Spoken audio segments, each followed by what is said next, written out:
Kobe na sungura. Zamani za kale, sungura alikimbia uwanjani kwa kasi kuliko upepo. Aliruka juu kwenye hewa ya asubuhi yenye mwanga akiwa na kiburi moyoni. Alisema kwa sauti, hakuna anayeweza kunipita. Sauti yake ya majivuno ilisikika kote kwenye nyua yenye jua.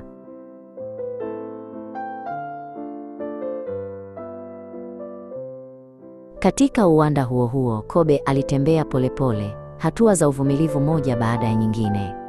Aliwasalimu maua na wadudu kwa upole. Kwa tabasamu tulivu alisema, mimi ni wa polepole, lakini siwahi kusimama. Utulivu na uthabiti wake uliwapa faraja wote waliomtazama.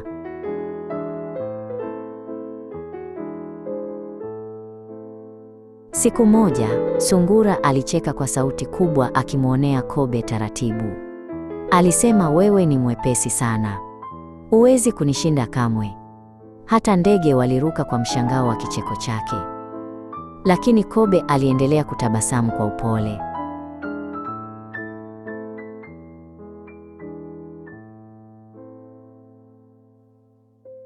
Kobe aliinua kichwa na kusema, basi tuweke mashindano. Sungura akapiga miwiko ya macho kisha akacheka tena. Alijigamba, mashindano na wewe? Hayo ni rahisi sana. Lakini Kobe alitikisa kichwa kwa utulivu na azimio.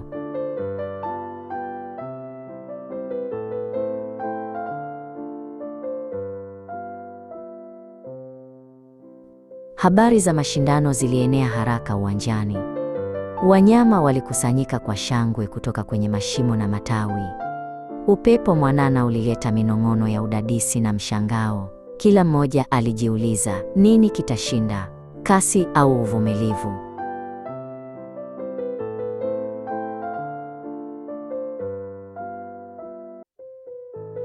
Sungura na Kobe walisimama kwenye mstari wa kuanzia. Bundi mzee mwenye hekima alinyanyua bawa kuashiria mwanzo. Sauti ya tayari, anza, ilisikika kote uwanjani. Na mashindano yakaendelea kwa msisimko mkubwa.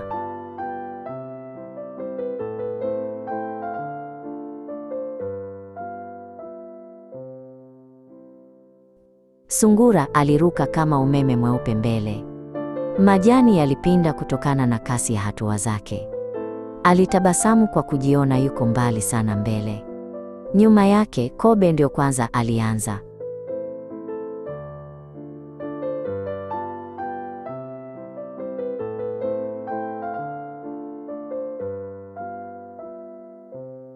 Kobe alitembea kwa mwendo wa utulivu na thabiti.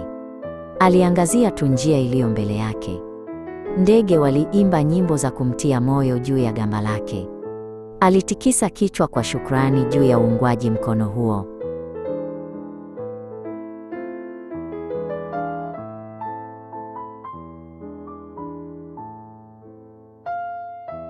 Sungura aligeuka na kucheka alipoona Kobe akiwa mbali.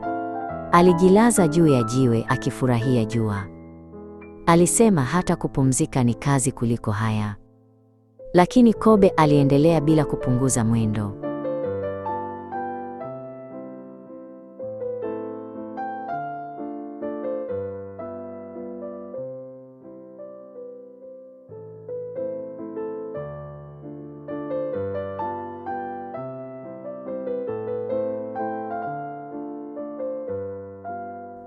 Sungura alilala chini ya mti wenye kivuli. Upepo mwanana uliupooza mwili wake na macho yakaanza kulegea. Alinong'ona, nina muda mwingi. Hivi karibuni, akazama kwenye usingizi mzito bila kujali.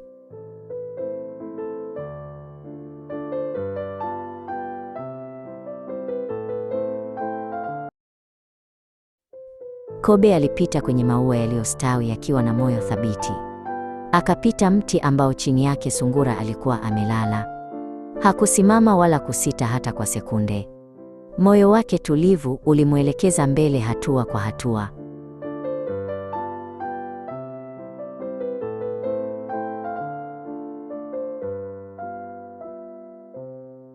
Wanyama walipigwa na butwaa walipoona Kobe akikaribia kumaliza mbio. Walianza kumshangilia kwa sauti kali za furaha. Sauti ya endelea Kobe, endelea ilienea uwanjani. Kobe aliinua kichwa kwa unyenyekevu uliojaa fahari.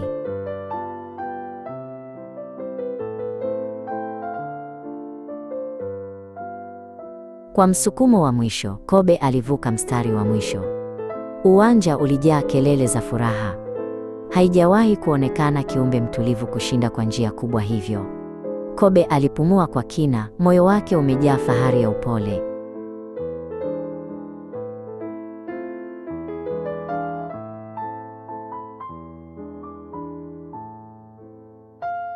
Ghafla, sungura aliamka akiwa amechanganyikiwa.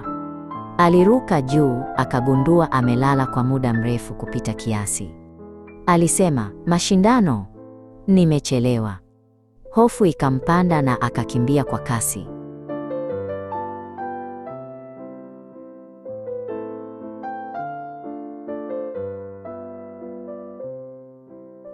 Sungura alikimbia kwa kasi kuliko hapo awali. Upepo ulipiga kwa nguvu alipokimbia. Moyo wake ukawa unapiga kwa wasiwasi. Lakini ndani kabisa alihisi kuwa ameshachelewa.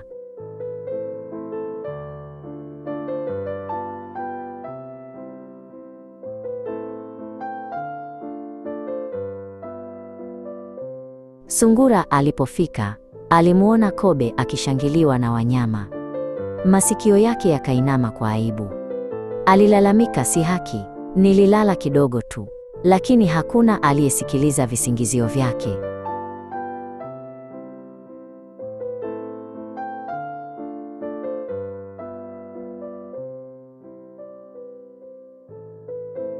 Kobe alikwenda kwa utulivu kumkaribia sungura.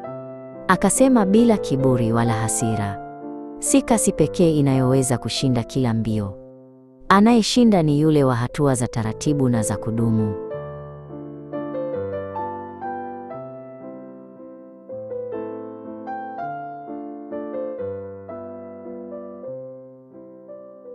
Sungura alinamisha kichwa, akitambua kosa lake.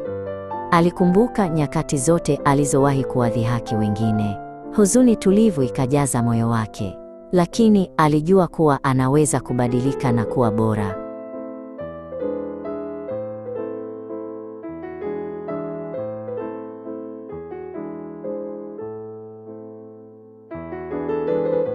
Sungura alimpa Kobe tabasamu dogo lakini la dhati. Akasema taratibu, kuanzia sasa nitajitahidi zaidi. Kobe alitikisa kichwa kwa ukarimu. Amani ikarudi tena uwanjani.